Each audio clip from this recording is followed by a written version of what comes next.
Bonjour à tous. Site trading avec vous. Donc il y a une personne qui m'a demandé souvent Nervos Network. Donc CKB face à l'USDT. Et là aujourd'hui je vais lui faire plaisir, j'ai un peu de temps. Donc là, qu'est-ce qu'on a sur cet actif-là? Donc il vient de créer son plus bas historique. Donc c'est son plus bas historique de cet actif. Donc là, on a fait une prise de liquidité majeure. Donc on a pris le plus bas.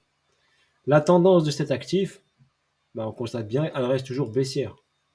Donc pourquoi aller acheter cet actif? Pour l'instant, sa tendance reste baissière. Au niveau des jetons, j'ai regardé rapidement, il y a 33 milliards de jetons en circulation. Et la supply est sur CoinGecko a écrit infini et sur CoinMarketCap a écrit 36 milliards. Donc est-ce que c'est 36 milliards? Ça veut dire qu'on a 33 milliards en circulation, donc on est proche de la supply max. Ok, donc après avoir, le projet bien sûr c'est par rapport à des applications.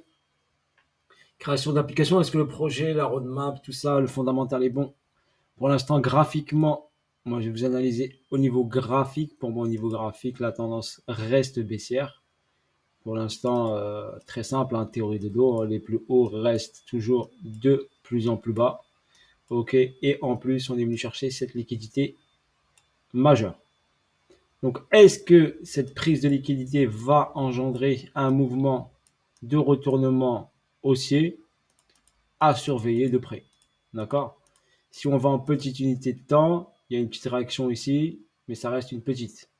On va en H4, on regarde ici, ici en H4 ici, qu'est-ce qu'on a? Le prix il descend, il a pris la liquidité une fois, il est venu la chercher avec une mèche une deuxième fois. C'était quelle date ça? Le 30 novembre, donc il n'y a pas longtemps. Ok, donc qu'est-ce qu'il a fait ici? Un doji de retournement. Donc, est-ce que c'est un doji de retournement pour valider ici la prise de liquidité et après on repart sur un cycle haussier? Techniquement, on a une prise de liquidité principale majeure de tout l'actif. Donc, on crée le nouveau plus bas. Donc, ça, c'est le LOLO, on appelle ça. Ok, on a créé le LOLO principal de cet actif. Donc, est-ce qu'à partir de ce niveau-là, on va partir faire un nouveau cycle haussier? Après avoir. Donc, à surveiller. Il faut voir après au niveau fondamental, il y a plusieurs facteurs qui rentrent en jeu. Au niveau des volumes, est-ce que j'ai un volume acheteur sur ce niveau? On est sur UOB, car UOB est partenaire de CKB, donc de Nervos Network.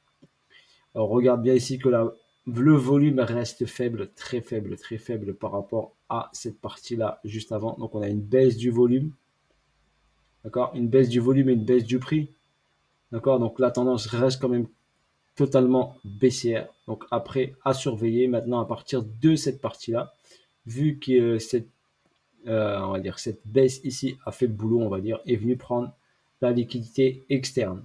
D'accord? Donc, cette liquidité externe a été prise. Personnellement, l'acheter tout de suite, moi, j'y vois pas trop d'intérêt là tout de suite, parce que la tendance reste baissière. Après, c'est un jackpot, c'est comme jouer au poker, hein. Donc, acheter ici et viser en haut, c'est du poker pour moi parce qu'il peut continuer à descendre, hein. Donc, faites très attention. Si on utilise le volume profile, est-ce qu'il se marque ici en weekly? Non. On va le regarder en 2D. Est-ce qu'on a un volume profile 2D? 2D, il est ici. Il est ici. Donc, on a cette zone-là. Et en 5 jours, il est là. Donc, déjà, il faudrait il revienne sur la zone ici de demande où il y a le plus de volume d'échange.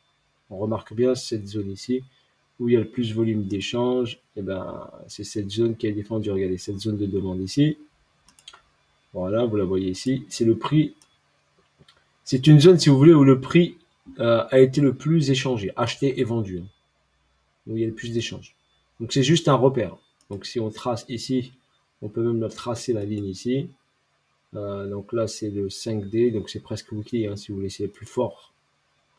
Voilà. Ici, donc sur les 0,04, donc le prix peut revenir ici. Il faudrait qu'il passe au-dessus de ce niveau-là pour aller chercher après des zones plus importantes où il y a des déséquilibres de marché, comme ici, et comme un peu plus haut. D'accord? Donc le volume profile, on va le regarder en daily 3, il me le donne où? Il me le donne en haut ici. Donc on aura une deuxième zone par exemple ici. Ok, je vous le fais simplement, hein. Donc on aura une deuxième zone qui est ici sur le volume profile, une deuxième zone d'échange où il y a eu le plus. Donc c'est la partie haute et la partie basse de ce niveau-là. Donc sur ce volume d'échange, regardez, donc ici on peut encadrer ici cette zone où le prix ici, il a travaillé énormément sur cette zone d'échange. Donc on remarque bien ici toute cette zone d'échange ici. Donc sur cette zone d'échange, on a eu beaucoup de mouvements. Donc là, clac, on va la mettre celle-là en ouais, elle est grise. Celle-là, on va la mettre en rouge. Celle-là, on va les laisser en bleu. On va dire que celle-là, c'est une zone plutôt vendeuse et l'autre plutôt acheteuse. Donc voilà, clac. Volume profile en daily 2. Pareil, c'est pratiquement la même zone. En daily, c'est plus haut. En daily, c'est pratiquement ici la même zone. Donc en daily 5, on va repasser en weekly et on va enlever le volume profile. Donc là, ça vous donne juste deux zones. Après, je vais utiliser mon Fibonacci. Mon Fibonacci par rapport à ce plus bas ici qui a été créé là fraîchement aujourd'hui. Il a été créé aujourd'hui, je crois. Aujourd'hui, voilà. Donc là, quand on regarde ici, on trace notre Fibo. Notre 50% ici, normal, il se situe à ce niveau-là. Donc le 50% par rapport au plus haut et au plus bas. Donc la zone d'équilibrium, elle serait située ici. Donc c'est juste, là, je vous trace juste des repères. Hein. Juste des repères, on ne va pas rentrer trop dans le détail. Je vous trace ici des petits repères ici. Et si on utilise le Fibonacci en mode logarithmique, donc là je vais l'inverser déjà. Donc on sait le 88 il est ici. Et ensuite si on le met en logarithmique en cliquant ici, clac, on a la zone ici de 50% logarithmique qui est sur ce niveau-là. Donc là on va juste noter équilibrium, d'accord, et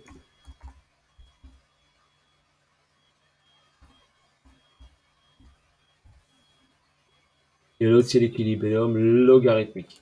D'accord. C'est juste pour des repères. Hein.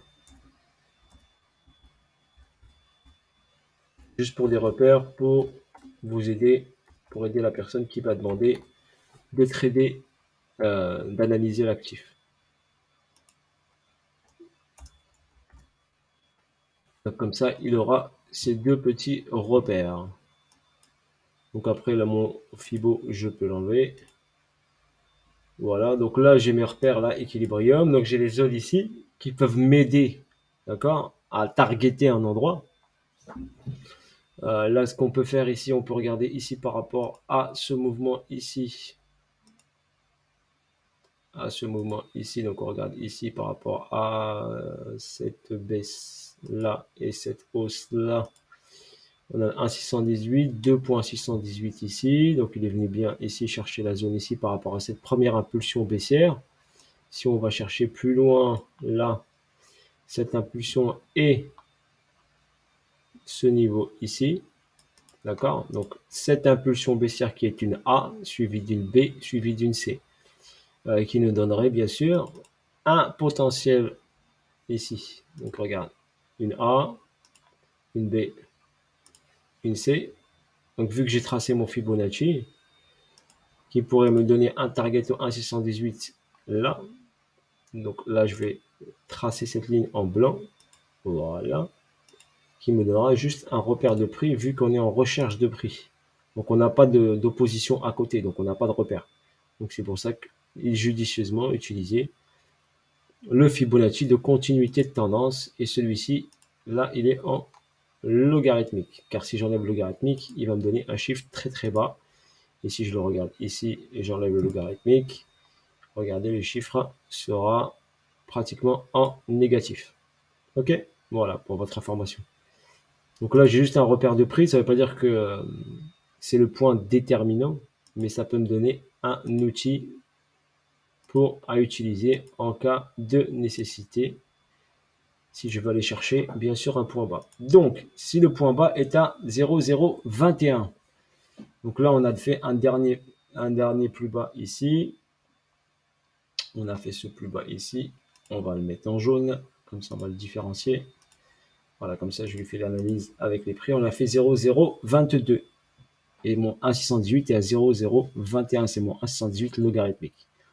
Ok, donc potentiellement, s'il s'arrête ici, ou il va chercher un tout petit peu plus bas, bah, potentiellement, et fondamentalement, s'il y a quelque chose, on pourrait tenter, bien sûr, aller chercher, bien sûr, un achat, par exemple, l'équilibrium logarithmique ici, où il y a ici un Smith. Donc ici, il y a une petite incitation, ici, il y a une petite zone intéressante à ce niveau-là, ici, on peut la cadrer ici, donc sur l'équilibrium et cette zone haute. Donc à ce niveau-là, ici, on pourrait aller chercher, targeter ça, pourquoi pas. Ok, si vous êtes en actif dessus, si il réagit avec une hausse. D'accord? C'est juste des repères, hein. Pour moi, la tendance pour l'instant reste baissière, mais il faut regarder ce qu'il nous présente ici. Ok, premier niveau, le premier niveau, il est juste là. Donc le niveau le plus proche, ce serait celui-ci. Et on regarde bien ici que la bougie, hop, ici, est partie chercher cette liquidité-là. D'accord? Elle est partie chercher liquidité avant de chuter. Donc on regarde, hop, une descente, une intention de monter, on redescend, on va chercher ici, hop, l'argent. Au départ, l'argent qui était cherché, il était ici, sur cette bougie-là. Donc on l'a mis chercher une fois, deux fois, qui a donné un peu de force, et après on est descendu. Au niveau des déséquilibres de marché, donc une personne qui m'a posé la question, donc si elle regarde la vidéo, ça par exemple c'est un déséquilibre de marché. Donc là regarde ici, on descend, on a une bougie ici, on a ici une descente, et en face il n'y a pas de bougie. Donc là il y a un déséquilibre, et le déséquilibre il se situe entre cet endroit-là et cet endroit ici. Donc là, si tu veux, j'ai un déséquilibre de marché. Là, sur cette baisse ici, ça, c'est un déséquilibre de marché. Et pour rééquilibrer le marché, on peut revenir dans cette zone-là. Je vous ai tracé la zone la plus proche du point bas. Donc voilà, vous avez une zone ici qui a été travaillée. D'accord? Cette zone, elle a été travaillée, on a pris l'argent. Donc logiquement, on va travailler ici en bas et on peut aller chercher cette zone-là déjà. Voir pourquoi pas celle en dessous. Donc potentiellement, si on a fait un point bas, si on a fait ce point bas ici, d'accord, j'essaie de t'expliquer le plus simplement possible, j'espère que tu vas comprendre. Donc si on a pris cette liquidité, donc celle-ci elle est déjà prise, donc on va chercher ici la zone ici, où il y a le déséquilibre. Donc ça peut faire un 178%, 220%, 250%. Et si on va chercher celle qui est en haut ici, ça ferait un 500%. D'accord? Donc c'est les zones à targeter les plus proches. Après que je dirais ATH, il faut qu'il refasse un autre cycle. Donc là, hop, on a une hausse ici. On n'a pas un mouvement très propre. Si on regarde des vagues, on a quoi ici? On a une vague 1 ici, une vague 2 ici, une vague 3, une vague 4. Et on finit avec une extension 5. La vague 4 ici était logique. D'accord? Les géologistes vont dire la vague 4 n'écrase pas la 1. Là, c'est des vagues de Wolf. Donc, logiquement ici, vague de Wolf, si j'utilise, avant je l'utilisais, maintenant je n'utilise plus, mais on peut utiliser pour targeter, pour un target, ça peut vous aider ici, c'est-à-dire ici j'ai la vague 1, là j'ai la vague 4, et je trace ma ligne ici. Voilà, je vous donne un exemple, vague 1, vague 4, ici le point haut ici, c'est-à-dire quand j'ai fait mon ATH ici, mon target vague 5, l'objectif est de chercher sur cette trendline ici. Et regardez bien, le prix il est revenu sur ce niveau-là. Ça, c'est la méthode qu'on utilise des vagues de Wolf. Vous pouvez faire vos recherches sur Internet. Vous les aurez. Donc là, regardez, par rapport à cette vague 1 et vague 4, ça donne target sur cette trendline et le prix est revenu sur cette trendline. Et regardez, ici, il a marqué un gros temps d'arrêt dessus. Ok, et après, il l'a cassé ici. Une fois, il est revenu dessus. Tac, il l'a cassé. Donc là, potentiellement, on peut, s'il y a quelque chose qui se présente à nous, parce qu'on a ici une accumulation avec un SC, avec un STB, si on utilise Wyckoff, ok, donc je vais partir ici sur, par exemple, si on utilise Wyckoff ici, d'accord, ici potentiellement, on aurait ici un SC ici, donc là sur cette zone ici, je vais utiliser le jaune toujours, là on aurait un début d'accumulation, ici on aurait un début d'accumulation, d'accord, ici, avec un beau petit SC ici, et ici on aurait potentiellement un STB qui a créé le lot le plus bas de cet actif. D'accord? Et ici, on aurait un STB par exemple. Ok, donc maintenant à voir, si on a un STB et une accumulation qui se valide, ça peut donner une impulsion au prix et l'impulsion au prix qui pourra aller là. Donc ce serait judicieux d'acheter, bah, ça se tente, c'est du poker, hein. Ok, la tendance est baissière, ok, le point est intéressant, après ne pas mettre all-in dessus, ah, c'est pas un conseil que je vous donne.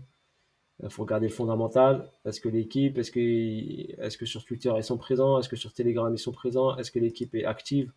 Ah, bah, j'ai pas fait les recherches sur ça, donc je vous laisse de votre côté faire vos recherches. Et la personne qui va demander cette analyse pourra en commentaire donner plus de détails si elle suit cet actif. Ok.